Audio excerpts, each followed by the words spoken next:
Meu nome é Manoel, sou testemunha de Jeová e hoje eu estou na Zona de Fogo para falar sobre a minha religião. E a minha afirmação hoje é que o Estado é obrigado a pagar por tratamentos que sejam alternativos à transfusão de sangue, mesmo que eles não estejam disponíveis no meu estado, mesmo que eles sejam caros demais ou mesmo que eles não estejam disponíveis no SUS.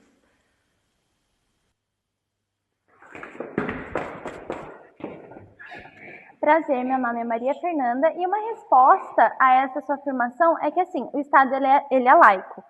Então, basicamente, ele não tem uma religião, então não faz sentido nenhum ele separar um templo, separar, enfim, qualquer disposição ali para simplesmente defender apenas o seu grupo, os interesses do seu grupo. Até porque, como todos nós sabemos, o SUS ele já é um sistema de saúde um pouco precário por conta de toda a sua demanda. O sistema ele é bom, porém, por conta da demanda, acaba sobrecarregando e isso impacta na qualidade dos procedimentos que são ofertados pelo sistema. Sendo assim, fica muito inviável para o Estado, em questões orçamentárias também, ele, de certa forma, dedicar um orçamento, dedicar uma equipe ali para apenas privilegiar o seu grupo para que possa atender os interesses de vocês, para que possa atender apenas os privilégios de vocês. É que eu acho que é muito importante a gente que não confunde igualdade material com privilégios. Então, privilégio é uma coisa, igualdade material é outra. Você falou ali que a gente fere a isonomia. Isso não fere a isonomia, porque as testemunhas de Jeová não podem fazer transfusão de sangue. Isso vai de encontro com a liberdade religiosa.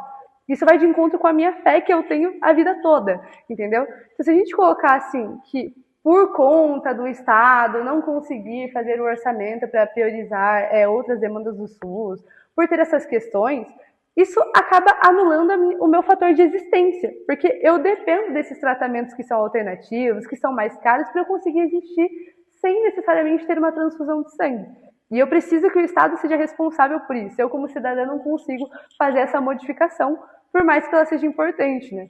Então, essa questão da isonomia, para mim, não fez muito sentido, porque o Estado só vai ter a isonomia se ele tratar os desiguais à medida da sua desigualdade. Existência. Se formos falar sobre existência, sobre da forma como a gente quer ser tratado, então eu vou chegar no SUS, na UPA, ou até mesmo nos postinhos de saúde, e exigir que eles me tratem com cristais, para banho, para até um escalda-pés.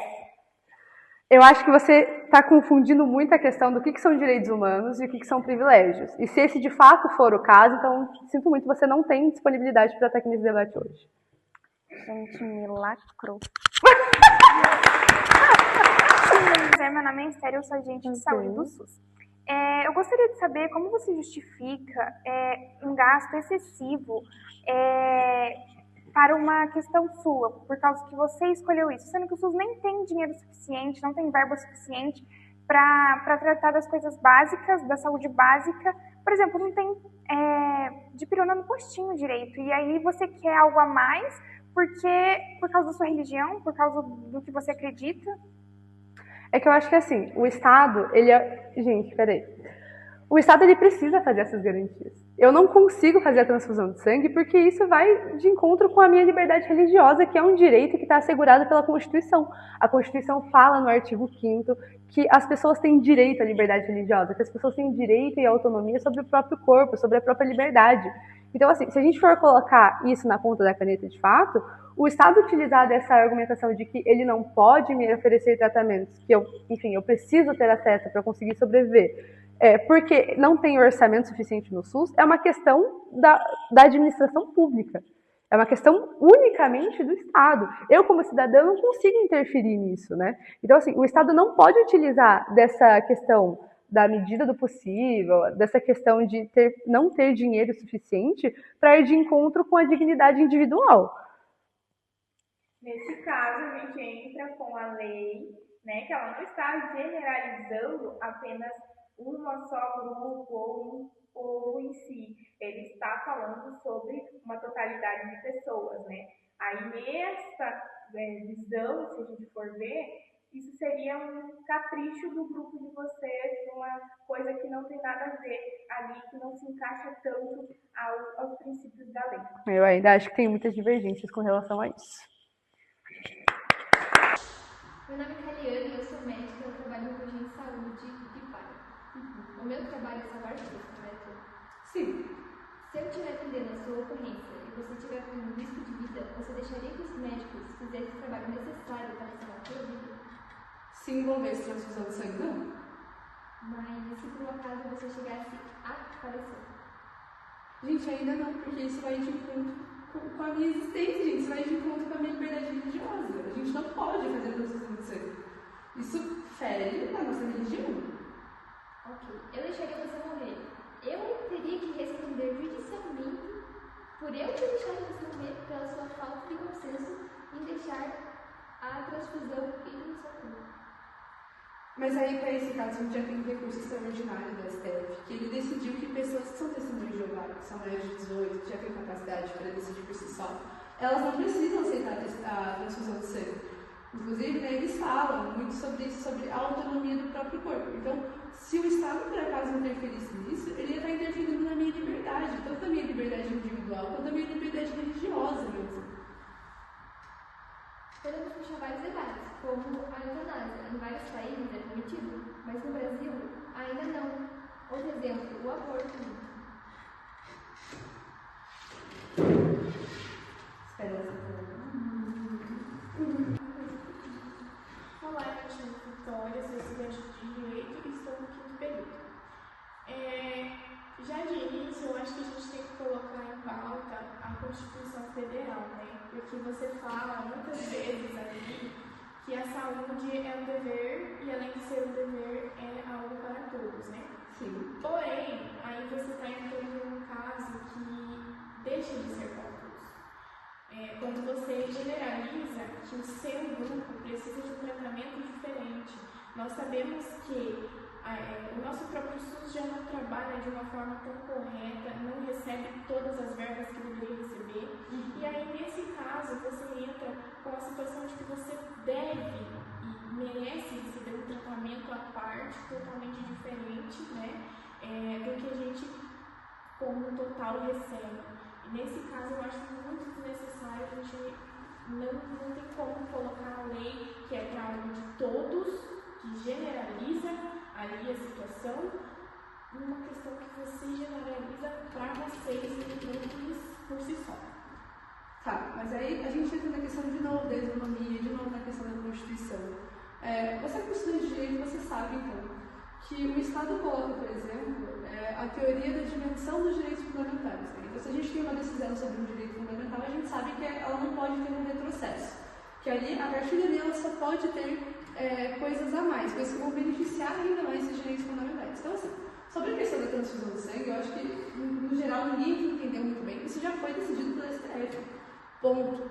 A minha decisão sobre receber ou não a transfusão de sangue, perfeito. Agora, na questão dos tratamentos que podem ser mais caros ou não, a gente vai falar de isonomia, a gente precisa comentar sobre tratar os desiguais à medida da sua desigualdade. As pessoas que são testemunhas de Jeová, elas são diferentes de vocês, elas não atendem às mesmas vivências do público geral. A gente tem essa questão de não poder aceitar, né? A gente não poder receber a transfusão de sangue por uma questão religiosa. E a religiosa é extremamente importante, gente. Pelo amor de Deus, viver essa testemunha, viver essa questão da religião do testemunho de Jeová, me coloca assim, em uma vida que me guia por completo, entendeu? Que me define de fato uma pessoa que eu sou. Então faz sentido a gente utilizar a Constituição para negar um direito que devia ser básico para mim. Eu também mereço acesso à saúde. Sim, exatamente, eu entendo, até porque eu estudei sobre a questão. E sei muito bem que você tem direitos, né? A sua liberdade religiosa é incomum. Mas tem a situação de que a gente está falando sobre verba e sobre a questão que nós estamos atualmente. Né? Nós temos um cenário vigente no qual a gente está lidando. Então não dá para a gente criar um cenário hipotético e colocar dentro dele todas as nossas razões e vidas. Assim como alguém já citou aqui, que queria, se fosse dessa forma, os tratamentos pelos cristais. E isso realmente deveria ser, porque se ela acredita que isso é melhor para ela, receber. Só que nós estamos falando sobre algo público, que é para uma população, para um povo, né, no total, não é só para você.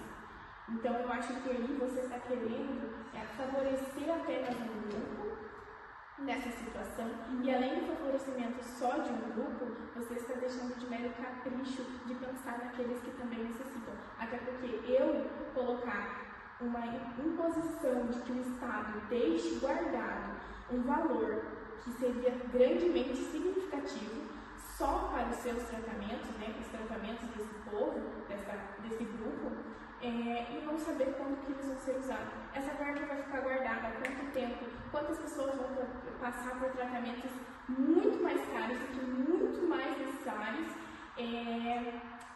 por uma situação que você está generalizando, né? Uma coisa que você está colocando em um grupo só. Então eu acho que pensar em um todo também se leva em consideração, até porque a nossa Constituição Federal ela é uma coisa que não se pode, ela é impossível, ela não pode ser consumida por outras situações ou qualquer outra coisa. Claro, o STF decidiu, mas não quer que ele não possa modificar ou não quer dizer que aquilo ali está realmente correto e de acordo com todas as normas, certo? Então eu acho que você está generalizando um pouco. Prazer, sou Eliana, sou judia e eu vim aqui com uma questão mais de curiosidade para saber dos seus princípios e das suas tradições. Que na minha tradição judaica, a gente tem o princípio de salvar a vida acima de tudo. E eu queria saber como funciona essa tradição. É que assim, quando a gente firma a questão de transfusão de sangue na sociedade geral, parece que realmente, quando vem o pessoal de fora, o pessoal que não vive a religião, que não tem experiência com a fé e com Deus da forma que eu tenho, sabe? Essa conexão